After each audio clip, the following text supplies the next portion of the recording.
cafe was busy. A small group of teenagers was laughing loudly in the corner. A man in a suit worked on his laptop at the bar, and a young mother was trying to keep her toddler from crawling under the tables.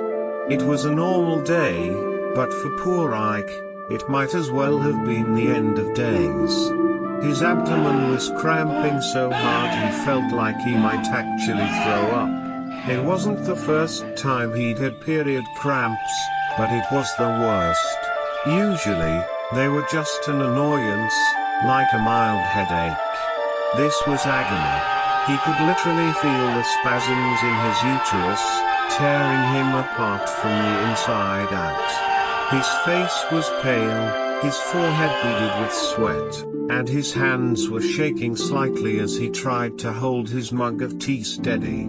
He knew that he looked like a mess, and he could feel his cheeks burning, not from the heat but from sheer embarrassment. He was sitting at a small metal table, in a corner near the window, trying to make himself as small as possible.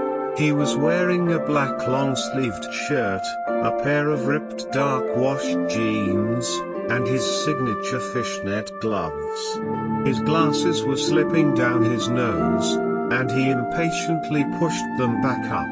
He was desperately trying to keep it together, to not scream or cry or do anything that would draw attention to himself, cause that was literally his worst nightmare. He'd never been one for sharing his pain or needs, he'd always preferred to suffer quietly.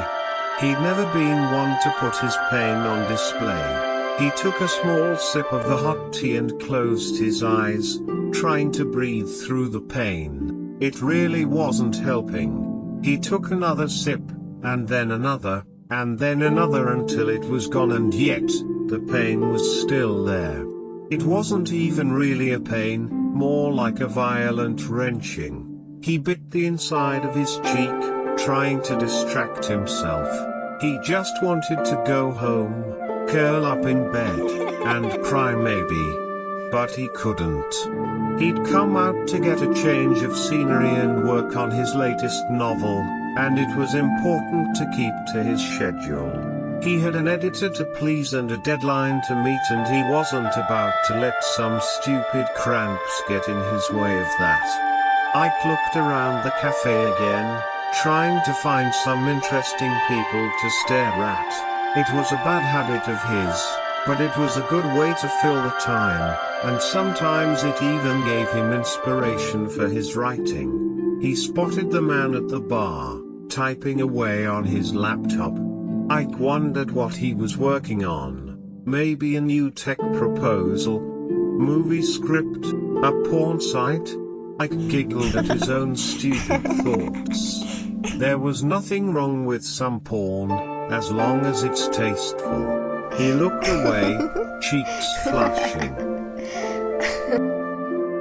I want to sneak us out again, the boy says.